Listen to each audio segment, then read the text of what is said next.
సింగరేణి కార్మికులకు Telangana CM Revanth Reddy bonus ప్రకటిస్తున్నారు. ఇప్పుడు లైవ్ చూద్దాం. ఉప ముఖ్యమంత్రి వర్యులు బట్టి విక్రమార్క గారు, సహచార మంత్రివర్గ సోదరులు, పార్లమెంట్ సభ్యులు, శాసన మండలి సభ్యులు, శాసన సభ్యులు, ఉన్నతాధికారులు, సింగరేణి కార్మికులకు, పాత్రికేయ మిత్రులందరికీ కూడా నా దసరా శుభాకాంక్ష.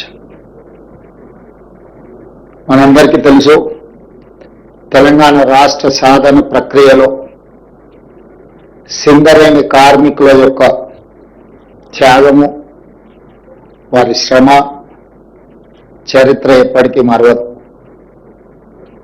ఆనాడు తెలంగాణ ఉద్యమం ఉధృతంగా సాగుతున్న సమయంలో రాష్ట్ర ఏర్పాటు ఆలస్యం అవుతుంది అని చర్చలు జరుగుతున్న సందర్భంలో బొగ్గు ఉత్పత్తి మొత్తాన్ని స్తంభింపజేసి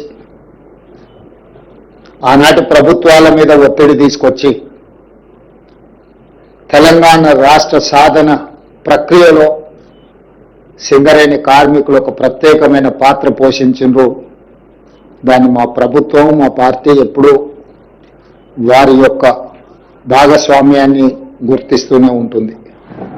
అదేవిధంగా గోదావరి పరివాహక ప్రాంతంలో ఉన్న సింగరేణి బొగ్గు గనులు ఈ దేశానికి, జాతికే వెలుగులను అందిస్తున్నాయి. ఈ దేశంలో వెలుగులు విరజల్లుతున్నాయి అని అంటే సింగరేణి కార్మికుల యొక్క శ్రమ, మీరు ఉత్పత్తి చేసిన బొగ్గు ఈనాడు దేశానికి వెలుగులు ఇవ్వడమే కాదు, ఈనాడు పరిశ్రమలను నడిపించి ఆ పరిశ్రమలను లాభసాటి బాటలో నడిపించడంలో కూడా సింగరేణి కార్మికులు ప్రత్యేకమైన పాత్ర పోషిస్తున్నారు. మరి నిరంతరం కష్టపడి ఈ జాతీయ ఆదాయంలో, రాష్ట్ర ఆదాయంలో అత్యంత కీలక పాత్ర పోషిస్తున్న కార్మికులకు ఆ సంస్థకు వచ్చిన లాభాలలో భాగస్వాములను చేయాలని, వాళ్ళకు వాటాలు పంచాలని, ఒకనాడు సింగరేణి సంస్థ నష్టాలలో కూరుకుపోయి మూతపడుతుంది అనుకున్న సందర్భంలో కాకా వెంకటస్వామి గారు కేంద్ర ప్రభుత్వంతో సంప్రదించి ఆనాడు ఈ సంస్థను ఆదుకోవడానికి అవసరమైన చర్యలన్నిటిని కూడా చేపట్టింది. ఆ తర్వాత సింగరేణి సంస్థ వెనక్కి తిరిగి చూడకుండా లాభాల బాటలో నడుస్తూ ఉంది.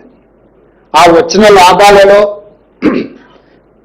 శ్రమశక్తిని నమ్ముకున్న కార్మికులకు వాటాలు పంచాలని మన ప్రభుత్వం నిర్ణయం తీసుకొని ఈరోజు మిత్రులు బట్టి విక్రమార్క గారు ఒక మంచి ఆలోచనతోటి కార్మికులను అభినందిస్తూనే, కార్మికులకు బోనస్లు పంచుతూనే, భవిష్యత్ పెట్టుబడులకు కూడా ప్రణాళిక, భవిష్యత్ తరాలకు సింగరేణి సంస్థను అందించాలంటే భవిష్యత్ ప్రణాళికలు ఉండాలి, సంస్థ విస్తరించాలి, వివిధ రూపాలలో కార్పొరేట్ కంపెనీలతో పోటీ పడే విధంగా ఈ సంస్థను బలోపేతం చేయడానికి ఎన్నో చర్యలను వారు చేపడుతున్నారు. అందులో భాగంగానే లాభాలు 6,394 కోట్లు 2024-25 సంవత్సరానికి లాభాలు వస్తే అందులో కార్మికులకు పంచడానికి దాదాపుగా వారు 4,034 కోట్ల రూపాయలు ఈరోజు వారికి కేటాయించడానికి ముందుకు వచ్చిండ్రు. అదేవిధంగా భవిష్యత్ పెట్టుబడుల కోసం కూడా 2,360 కోట్ల రూపాయలు, వీటిని కూడా వారు ఈరోజు